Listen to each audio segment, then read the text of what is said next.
एक बंदा स्विट्जरलैंड में रहता था। वो पिज़्ज़ा खाता था, बास्केटबॉल खेलता था, एक नॉर्मल स्कूल में पढ़ता था, नॉर्मल बच्चों के साथ दोस्त था। कोई नहीं जानता था कि ये लड़का कौन है। इसका नाम स्कूल के रिकॉर्ड में पाक यून लिखा था। इसका बाप एक डिप्लोमेट था, यही सबको मालूम था। फिर 2000 में एक दिन वो स्कूल से गायब हो गया। कोई गुड बाय नहीं, कोई रीज़न नहीं, बस चला गया। और जब 11 साल बाद ये आदमी दोबारा दुनिया के सामने आया तो 26 मिलियन लोगों का मालिक बना था 28 साल की उम्र में। और पहला काम जो उसने किया वो था अपने अंकल को पब्लिकली एग्जीक्यूट करवाना।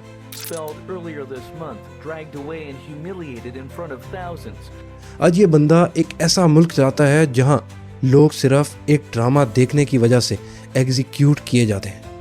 आज इसके हाथ में मिसाइल्स हैं जो न्यूयॉर्क तक मार कर सकते हैं। आज उसने रशिया को अपनी फौज दे दी और बदले में वो कुछ ऐसा ले रहा है जो पूरी दुनिया के लिए एक नया खतरा बन गया। ये कैसा इंसान है, ये कैसे बना? स्विट्जरलैंड वाला वो नॉर्मल बच्चा आज दुनिया का सबसे डेंजरस आदमी कैसे बन गया? आज मैं आपको वो पूरी कहानी सुनाता हूँ, शुरू से एक एक चीज़। मैं हूँ चौधरी उमर, आप देख रहे हैं रियल केसेस में ऐसे शख्स की कहानी जो पूरी दुनिया के लिए एक पहेली से कम नहीं। चलें शुरू करते हैं, लेकिन उससे पहले चैनल को सब्सक्राइब ज़रूर कर लें। 1996 में एक 12 साल का बच्चा बेन स्विट्जरलैंड पहुंचता है। उसके साथ फेक आइडेंटिटी थी, एक झूठी कहानी थी और एक मकसद था जो खुद उस बच्चे को भी शायद पूरी तरह समझ नहीं आया था। वो लेबफील्ड सेटल होल्दी स्कूल में दाखिल हुआ। शिकागो बुल्स की जर्सी पहने रहता था, माइकल जॉर्डन के स्केचेस बनाता था, अपने दोस्त चाओ के साथ बास्केटबॉल खेलता था। उसके दोस्त ने बाद में जर्नलिस्ट को बताया वो एक अच्छा इंसान था, फनी था, सब उसे पसंद करते थे। लेकिन कुछ चीज़ें थीं जो उस वक्त भी डरा देती थी। ये बच्चा कोई ऑर्डिनरी नहीं था। एक बार एम्बेसी के शेफ ने उसके सामने ठंडा स्पैगेटी रख दिया। उसने इतने गुस्से से सर्वेंट को डांटा कि उसके दोस्त चाओ भी हैरान रह गया। छोटा सा बंदा था, लेकिन एक आदत थी उसकी कि वो बर्दाश्त नहीं कर सकता था कि कोई उसकी बात नहीं सुने। 2000 में उसके बाप किम जोंग टू ने उसे वापस प्योंगयांग बुलाया। स्कूल बीच में छूट गया, दोस्त पीछे रह गए और वो दुनिया चली गई जिसमें वो सिर्फ एक आम बच्चा था। जब वो प्योंगयांग पहुंचा तो उसने एक ऐसी दुनिया में कदम रखा जहां सब कुछ अलग था। यहाँ उसका बाप एक गॉड था। लिटरली लोगों को उसकी पूजा करनी पड़ती थी। स्टेट मीडिया उन्हें सन की आंखों से देखता था और अब ये स्विट्जरलैंड वाला बच्चा इस दुनिया का एक हिस्सा बन गया था। 2009 में ऑफिशियली डिसाइड हुआ कि किम जोंग यून अपने बाप का सक्सेसर बनेगा। 2 बड़े भाई थे, एक बदनाम हो गया था, दूसरे का उसने खुद रास्ता साफ किया। दिसंबर 2011 में किम जोंग टू मर गया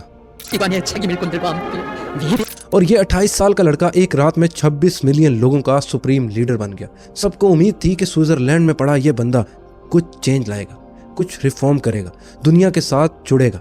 और जो हुआ वो इससे बिल्कुल उल्टा था। पावर हाथ में आने के सिर्फ 2 साल बाद दिसंबर 2013 में किम जोंग उन ने अपने कंधे अपने ही चचा जेंग सोंग थिक से साफ किए।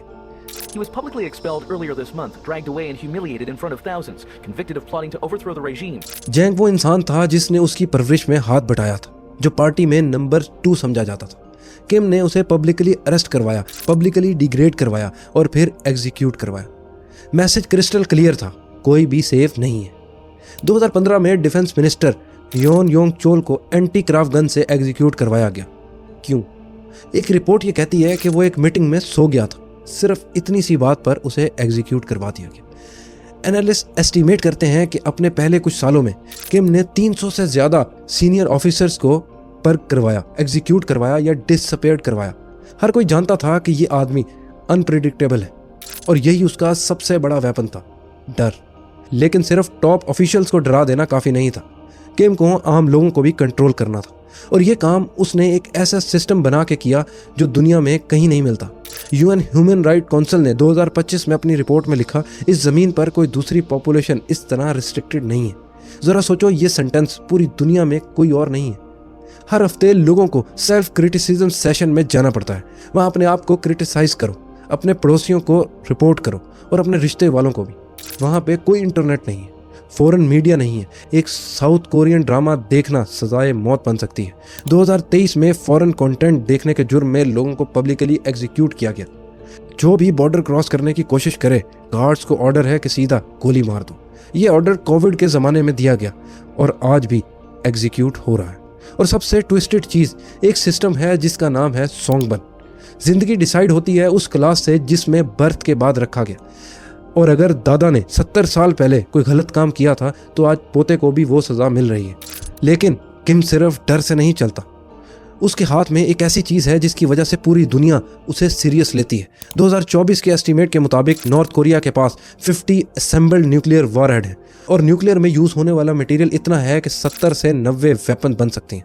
साउथ कोरियन रिसर्चर का एक अलग एस्टीमेट कहता है ये नंबर 127 से 150 तक भी हो सकता है और 2040 तक 400 से ऊपर भी जा सकता है।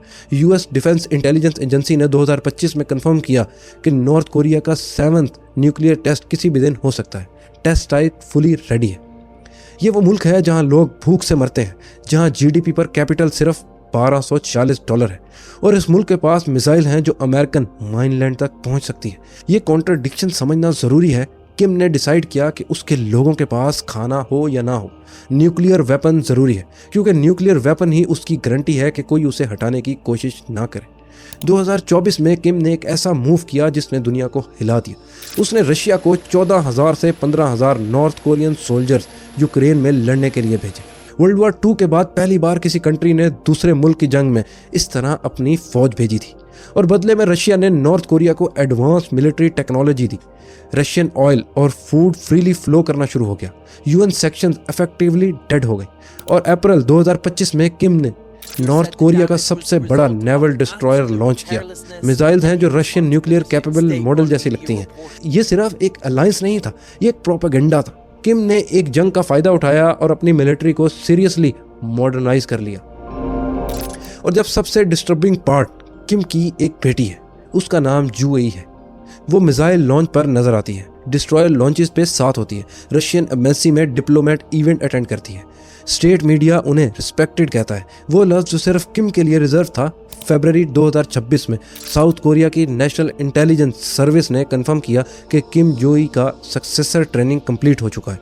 वो ऑफिशियली नॉर्थ कोरिया की अगली लीडर डेजिग्नेट की जा चुकी हैं। मतलब ये डेस्टिनी ख़त्म ही नहीं हो रही। वो बच्चा जो स्विट्ज़रलैंड में पार्क यूएन था, माइकल जॉर्डन का फ़ैन था, पिज़्ज़ा खाता था और दोस्त बनाना चाहता था, वो आज यहाँ पहुँचा है। 26 मिलियन लोगों को एक साइकोलॉजिकल कैद खाने में रखता है, न्यूक्लियर वेपन से दुनिया को धमकाता है।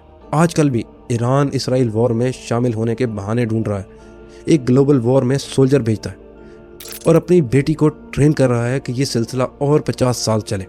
तो सवाल सिर्फ ये नहीं है कि किम जोंग उन कैसे बना जो वो है, सवाल ये है कि दुनिया आखिर में कब तक इस सिचुएशन को नॉर्मल मानकर चलती रहेगी।